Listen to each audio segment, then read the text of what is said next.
Hello everyone, this is Kim Buffalo with Musuma Healthcare and Medical Spa, and we are launching our first podcast today. We are so excited because we have a podcast series that's going to begin called Musuma Mentors, and we have a fantastic guest to help us get started, and her name is Lisa McAllister, and she is from Good Shepherd Hospice, and we are so thrilled and honored to have you here today. Thank you, Kim. So I just want to begin by kind of talking about you, what led you to this area, and how you became the executive director of Good Shepherd Hospice.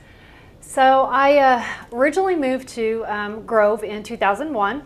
My husband and my 3 children, we moved here so I could go to nursing school at NEO.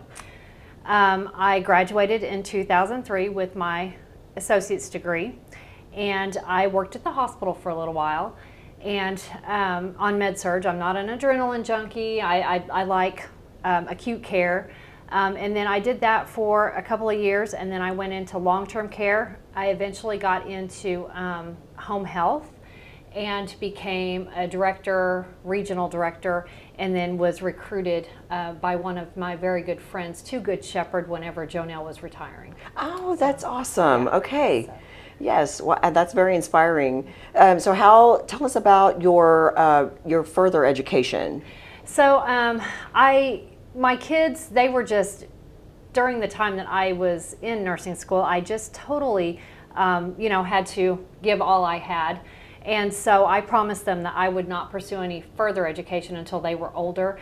And so in 2016, I started the bachelor's program at Western Governors University and graduated in 2017, and then decided with my career path that I would like to study business. And so I obtained a Master's of Business Administration through Western Governors as well, and graduated in 2018. That is fantastic. Okay. Talk about a full plate. A full plate. Easier to do without little children. That's true. So I know that you're still very busy right now. Can you give our listeners a little bit of an idea of kind of how you take care of yourself? What are some good tips for a busy person like yourself, and how you would recommend doing that? Yeah, so I want to kind of give a little backstory here if I can. So back in 2018, my husband and I were both extremely overweight, and his labs looked terrible. You know, he was borderline. Doctor's going to put him on medication for cholesterol, blood pressure medicine, all the things. And my husband said, give me a chance to make a lifestyle change. So he came home and he said, I got to change my lifestyle. How do we do this? So we just started doing exercise. We started exercising. We started out with treadmill. We started doing portion control. We started eating more fruits and vegetables. Yes. And less fried food, less eating out, and tried to really stay toward like low fat. I don't want to say keto because that's too harsh.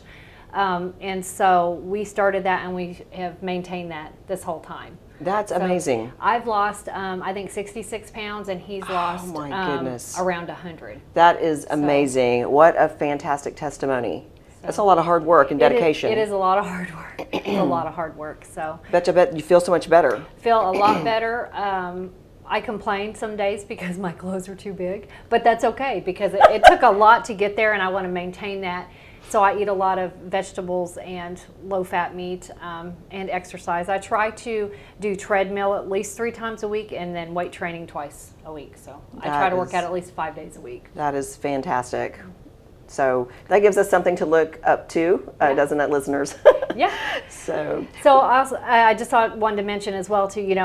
Sleep's important. Yes. 8 hours a night. I take a multivitamin every day. I take my omega-3s and just exercise and try to do the right things. That is great. Well, I have to say you're a very beautiful woman. Your skin is beautiful. So do you have any beauty tips that you could share with our listeners? I wish that I would have started moisturizing probably in my 20s instead of waiting till my 40s. But I wash every day with a good soap. I can't even think of the name of it right now. And then I just moisturize. I mean, twice. I wash my face twice a day, moisturize twice a day, and Probably if I stayed out of the sun a little bit more, but I love the sun. I'm a sun seeker, heat Yes. seeker. I love the beach, but I would Yes. say that staying out of the sun would probably help as well. Yes, So, well, all right. Well, thank you for sharing those things. Yeah, So, for sure. well, I want to take this portion of the podcast to kind of hone in on the services that you offer at hospice. And if you can kind of educate our listeners a little bit about what hospice is, the importance of it, and maybe some things that our listeners just really don't understand about hospice. Yeah, for sure. So there's such a stigma around hospice that hospice means you're dying today. Under the Medicare benefit, what Medicare states is that if you have a life expectancy of 6 months or less, if the disease progression follows its normal course, then you qualify for hospice. That doesn't mean that you're going to pass in 6 months. Some people live a little bit longer, some a little bit less.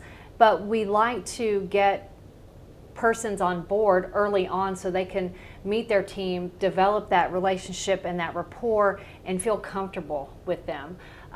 They drive their care plan. If they don't want a nurse that day, they don't have to have one. If the sun is shining and they are having a great day and daughter wants to take mom to the casino, we promote that. It's all about quality. We have a fantastic team of chaplains, social workers, nurses, aides. We're fully staffed. We've been in the community since 1999. Wow. We have an Long office, time. yes, we have an office in Kansas, Oklahoma, and just recently opened one in Tahlequah as well. My word. So we can reach a lot of area. Yes. We have a wonderful 13-month bereavement program. Debbie Olive is our wonderful bereavement coordinator, and she just provides not, only services to the families, but also does group counseling every Thursday at the office, which is really, really nice. And then one thing that I am extremely proud of is our volunteer program. And we have, I think, around 25 or 30 volunteers. Wow. And Alicia Pyland, she is our volunteer coordinator, and she helps us with our veterans program. Wow. It's something that we had partnered with Veterans Administration numerous years ago. We had to go through rigorous trainings and serve, I can't even remember because it was before I started there, so many veterans to partner with the VA. And now we serve all veterans by whenever they come on service, and it's if they want a presentation. Some are not proud of that status of having served. Some have a lot of PTSD. Yes. Most of them do like to be honored though, but we honor them with a flag that's in a wooden flag box and a challenge coin, and then of course we always invite one of our chaplains to come and say a veteran's prayer, and we give them a certificate with their branch and service on there, and it's just a wonderful ceremony. The families love it. We take pictures, and we get that's something that's everlasting with them. Yes, So, yeah. and we should honor our veterans for sure, and I'm so glad you all do that. Yes, thank you. It's wonderful.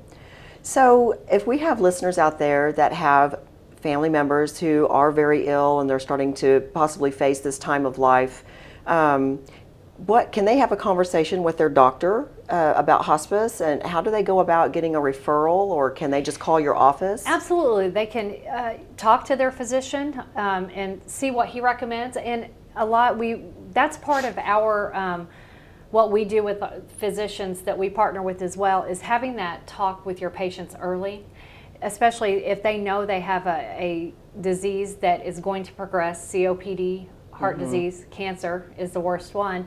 And when they start talking with their patients ahead of time and preparing them, we oftentimes will get that call from the patient that says, hey, my doctor talked to me, about 4 months ago, I think I'm ready. Or the physician can make the referral as well. Okay. We're available 24 hours a day, 7 days a week for consults, admissions, for care. It doesn't matter. We're available. That is fantastic. So is there a website that our listeners could go to? Absolutely. I'm going to say it and then I'm going to spell it. It's goodshepherdhospice.com, GOODSHEPHERDHOSPICE.com. Very good. And we'll post that as well whenever we upload the podcast, so that you can reach out to Lisa or her team for a consultation. Well, I just want to thank you so much for your gift to the community and how you all serve Grove and the surrounding areas, obviously, opening up new offices and everything. So it's just a wonderful service, very much needed. And I hope that this goes a ways to maybe taking the fear out of hospice. Like she alluded to earlier, many people equate hospice with, like the sentence of I'm going to die tomorrow, or but there's so much living to be done, and hospice can be a fantastic service to help you to get the most out of your life, and also support your family. So there's so many things. So again, Lisa, thank you again so much for being our first guest, and I think you did a fantastic job. Thank you so much for that. So we're going to sign off for now, listeners, and be ready for our second guest upcoming pretty soon. Thank you. Thank you, Kim.